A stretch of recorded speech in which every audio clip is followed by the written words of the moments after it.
Yes, sudah lama kita nggak jumpa di Andrew Nazir 75 channel Gila Bola. Hampir berapa bulan gue nggak upload mengenai info timnas Indonesia.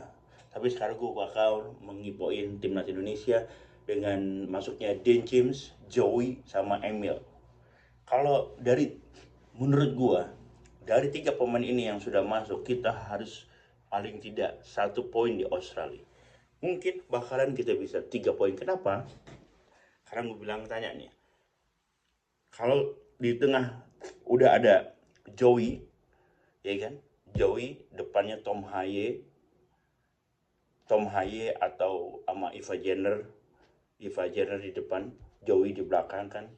Nah, ini tugasnya Joey ini untuk menghalau serangan-serangan dari Australia, karena Australia nanti akan melakukan serangan-serangan yang bertubi-tubi kepada kita. Jadi keluar dari Joey, dia jadi gelandang bertahan pacul. Kalau ada bola masuk dari kanan atau dari kiri, makanya posisinya Joey itu kayak bisa di belakang. Nggak mungkin Joey ditaruh di sayap, karena dia tugasnya itu untuk mengamankan daerah tengah, daerah tengahnya kita di depan. Dia mainnya di depan Joe Indes sama Hagler tuh. Nah, di sampingnya Hagler ada Verdong. Nah, di sampingnya Joe Indes ada Kevin Dick. Nah, jadi sebelum strikernya Australia ini masuk ke pertahanan kita, jadi harus ada semacam benteng, ya kan. Nah, ini bola ini nanti kalau udah didapatkan oleh Joey, dia akan mengoper ke Tom Haye atau dia akan ngoper ke Verdong. Nah, tugas Verdong, kalau bola ini udah diambil Verdong, Verdong tuh tugasnya dia nusuk ke tengah, dia bisa oper ke Dean James, dia bisa ke Marcelino juga, atau dia bisa balik lagi ke Tom Haye, atau dia bisa umpan sayap kiri, sayap kanannya. Jadi emang untuk ditugasi itu, biar Oli Romley ini di depan sendirian. Kalau seandainya kita diserang bertubi-tubi, Oli Romley akan ada di depan. Gitu guys. Jadi kalau seandainya bolanya didapat sama Tom Haye, bolanya diambil melakukan serangan, kita bisa mendapat interception, bisa mendapatkan bola, dan nih Joey ini bisa mengoper ke Kevin Dick. Kevin Dick bisa ke Tom Haye, atau Tom Haye ke Kevin Dick ke depan, seperti waktu kita melawan Jepang. Hal seperti itu akan bisa terjadi. Jadi ini benar-benar kita butuh DM yang seperti lalu Bang Bung Bung Joy ini, orang dari turunan Ambon ini, Maluku ini. Sedangkan Dim James ini mungkin ditaruh di atasnya Ragna mungkin. Ragna karena nggak main, nah Ragna nggak main mungkin ditaruh untuk penggantinya Ragna di depan, di sayap kiri. Begitu guys. Jadi ini bisa di kiri ini udah paten, sesak, ada Patinama, ada Arhan Pratama di kanan, di kiri nih. Nah, di kanan ini nih yang sedikit, di kanan ini ada Nathan Chow, ada Kevin Dix, di depannya lagi tuh mungkin ada Eliano juga bisa ditaruh di depan. Jadi kalau untuk materi pemain-pemain seperti ini tuh, menurut gue Indonesia tuh setidaknya bisa mencuri poin ya. Apalagi kalau diturun di starting 11 kita tuh semuanya pemain dari pemain internasional kita yang bermain di luar negeri, pemain keturunan akan menjadi starting line up Indonesia. Paling-paling cuma satu, Marcelino. Marcelino free man, free roll, dia bisa kemana-mana aja. Karena Marcelino emang begitu emang dia cara bermainnya. Dia sukanya bermain bebas di belakang nomor 9.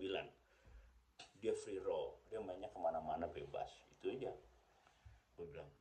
Karena kalau semuanya ini udah sepertinya Emil, Dinjim sama si Joey ini udah tiga-tiganya nih kita pastikan dia bisa main lah. Joey udah pasti jadi starting line up 11 Indonesia, udah pasti. Karena kenapa kita butuh pemain-pemain seperti Joey? Karena udah tahu tugasnya masing-masing kan. Joey itu yang suka dia menghalau serangan-serangan dari Australia di tengah sebelum bertemu dengan defender kita 4 sejajar ini.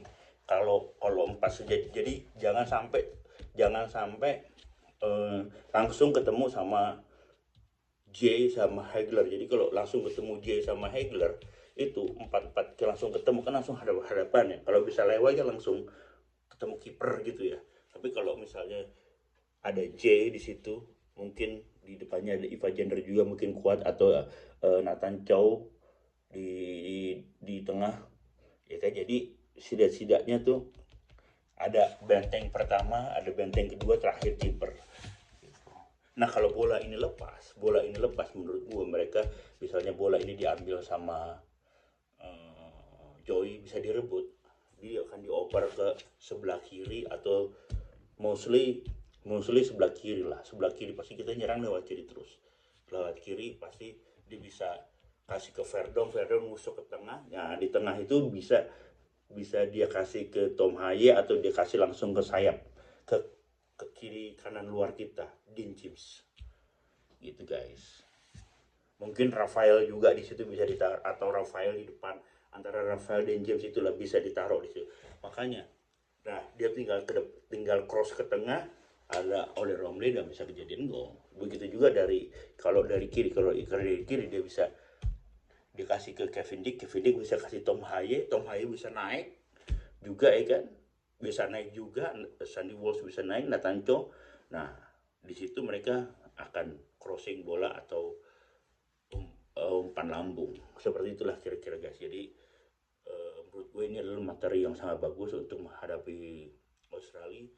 3 poin, kalau kita bisa 1 poin di Australia, dan Australia juga sedikit goyah, dia juga ingin harus menang setelah ketemu Jepang, dan nggak mungkin menangnya mudah bersama Jepang. Atau kita nanti ketemu Bahrain, kalau materi seperti ini pasti kita menang sama Bahrain, itu udah di atas kertas, kecuali ada drama lagi di dalam tim sehingga kita bisa kalah. Jadi sampai menurunkan starting 11 yang aneh gitu. Misalnya Ferrari atau siapa, ini bukan karena ini kenapa, ini udah kelas Asia. Ini kelas Asia ini juga kita ASEAN ke Asia ini lebih apa ya, waspadanya itu udah tinggi lagi, udah levelnya udah tinggi nih.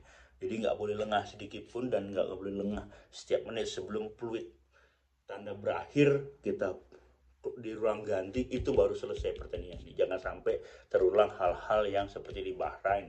Sebenarnya kita udah menang, terus ternyata kita kebobolan di menit-menit terakhir, di menit-menit injury time, benar-benar yang habis kegolan kita langsung selesai itu pertandingan.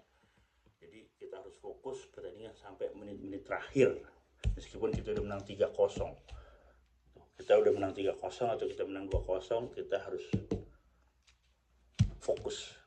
Kalau untuk materi yang tadi gue bilang, ini bisa akan menang kalau misalnya bola ini dari tengah langsung dikasih Tom Haye lagi bebas. Tom Haye bisa kasih kanan, bisa ke kanan, bisa ke kiri, atau dia bisa crossing. Kalau Tom Haye udah di tengah, itu berarti pemain Australia itu bakal nyebar, menjaga sayap kanan, sayap kiri kita, pemain dari kiri kita dijaga sama dia. Jadi fokusnya itu dijaga. Nah ini tinggal bola ini ditendang sama dia atau dioper, udah gitu aja, ya kan. Jadi ini memang benar-benar taktik ini. Atau kalau Australia melakukan pertahanan, tapi kayaknya nggak mungkin Australia melakukan bertahan. Tapi bisa aja kalau Australia bertahan. Ini kan kalau ke Australia bertahan, kita menyerang, kita kena serangan balik, ya kan. Tapi kalau kita serangan balik itu nggak mungkin. Kenapa?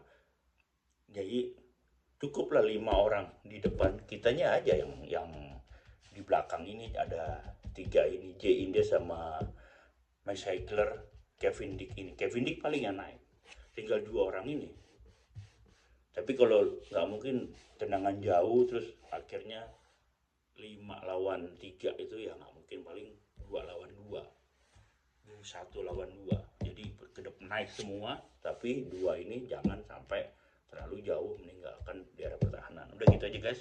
Mudah-mudahan ini prediksi gue, dan semuanya ini udah kayaknya udah sedikit lagi. Sekarang udah hari Rabu, nanti tanggal bentar lagi kita akan menunggu pertandingan Indonesia melawan Australia. Mungkin gue akan bikin konten-konten berikutnya, dan juga kayaknya nih gue yakin di Australia kita merebut poin, paling nggak 1 poin.